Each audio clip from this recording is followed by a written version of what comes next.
Let me say I am incredibly fortunate that my path crossed with Dr. Jackson. I have in Dr. Jack a mentor who is not only a motivator, but a true force of nature. His transparent approach has challenged me to break through excuses and stay on top of my game as a leader. His humble yet no-nonsense attitude is what sets him apart. Dr. Jackson's ability to cut right to the heart of the problem inspires me to approach problems the same way, from new angles, and see opportunities where others just see obstacles.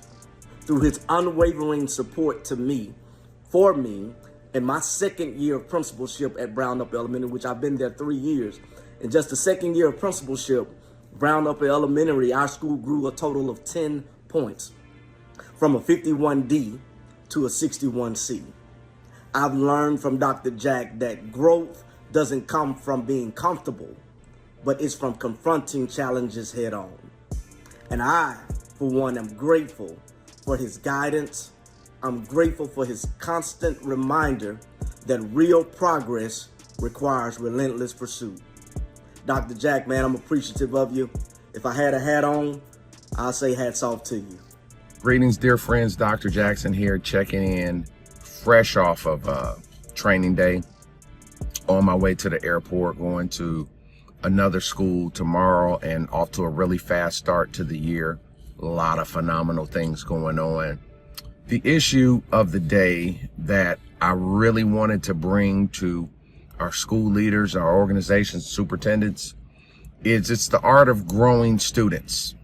I am on record as saying, in the new world of education, where there is going to be changes of the way funds come down, the way funds are drawn down, no school can afford to ever have the conflict of low test scores and our kids not being productive and kids not growing towards goals.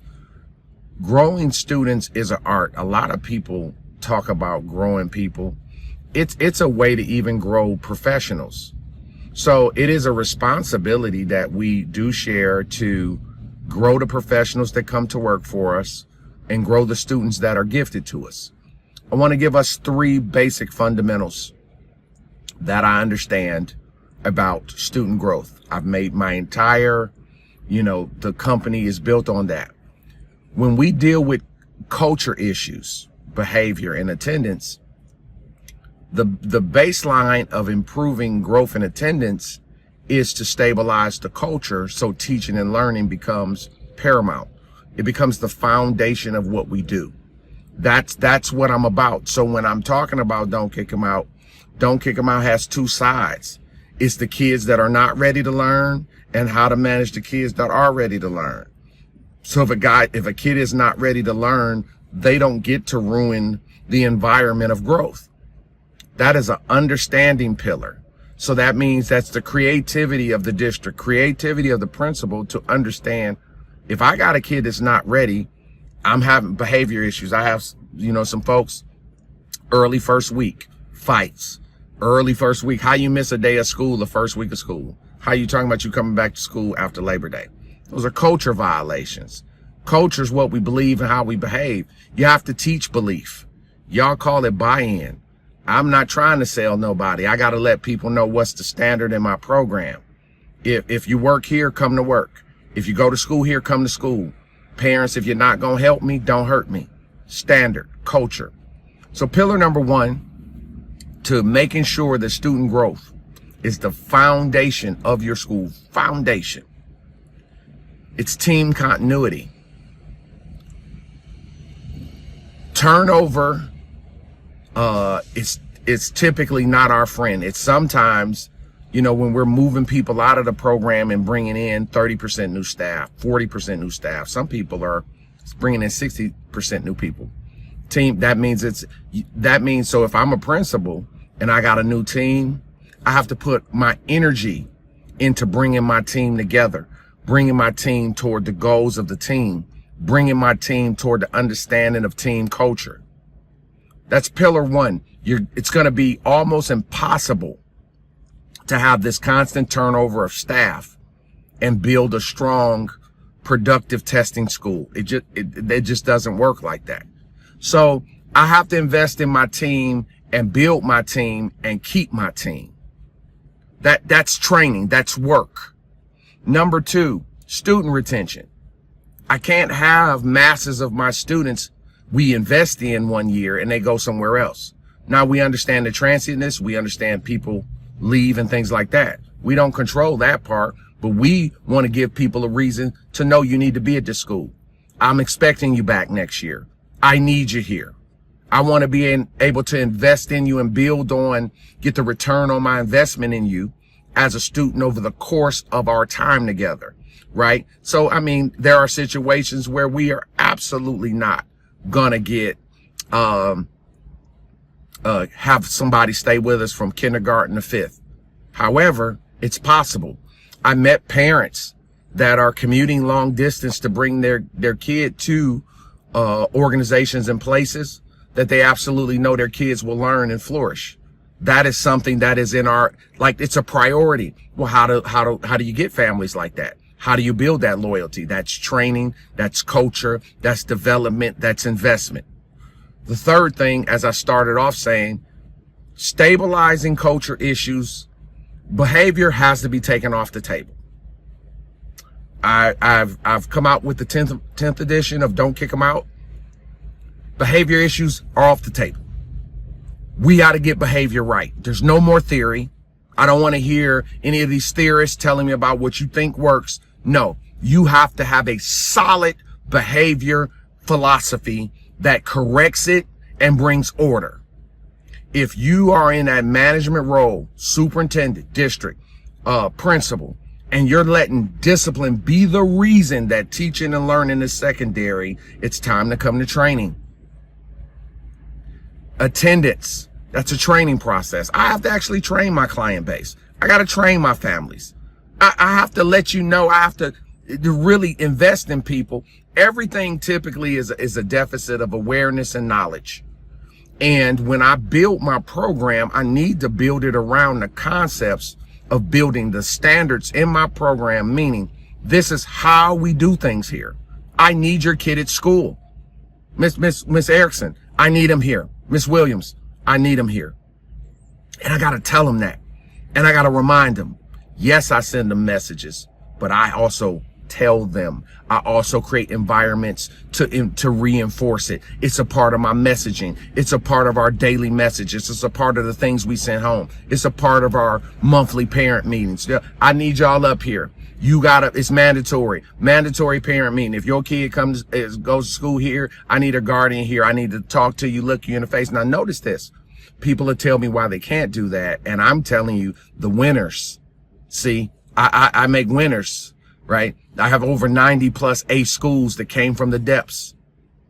Everybody that worked with me, that listened and followed all the way through with the things I asked last year, their attendance went up 7 points or higher. The growth that I've seen in my schools, the people I work with, the principals that accept the coaching, of course the staff's going to accept the coaching, making small adjustments to culture that builds team culture, testing culture. We've seen those growths. And I mean, the word 10% growth has been a buzzword. That means, and we're looking at test scores today. I mean, with this school I was at today, they're up 27%. See, it's a process. It's not theory. It's not theory. It's a process, a solid philosophy, and let's do the work. Student growth is a process, and it starts with a valuable plan and vision, and it's a commitment to do the work, not only this year, next year, over the summer, committing to it.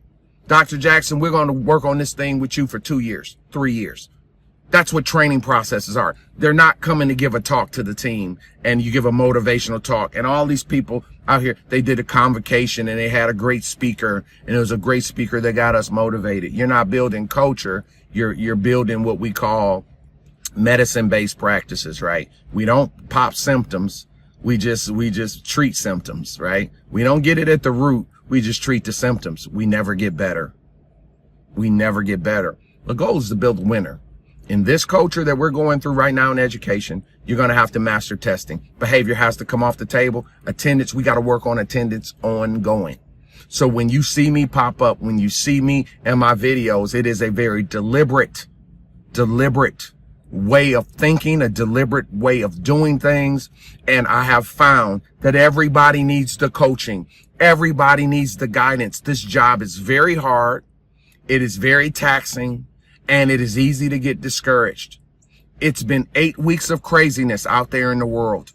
Trauma during the summer. Summer's not a good time for most of our kids and most of our staff. That's 8 weeks away from structure, air conditioning, being in a community, a safe community. It has to be done. That's what we're here to do. I want to help your school. You know you need help in this area. You can't afford to have a marginal year. Money's moving around. The money's moving around. The money's not disappearing. So if things you can't get anymore, when there's a disbandment of funds, what that means is the funds still exist, but now they're coding it differently. So I need more expertise on how to find the money. But one thing that I know will always make you viable and help people to want to help you is being able to deliver consistent academic production. The reality of Trauma Zone is these kids will be 2 to 4 grade levels behind. That is the learning delay, or the learning that has not occurred. The trauma is impacting that. It has to be addressed and come off the table. We don't have an excuse anymore. The same rain's falling on us all. Everybody got crap going on. Kids at all levels, rural, suburb, private, Catholic, Methodist schools, urban schools got foolishness going on. You know it's going on. I would say you wouldn't believe it, but you know it. Training, coaching, commitment is what does it. I would love to work with you. If you know you need help, contact us today. I'll see you in class. Everybody needs a Dr. Jackson.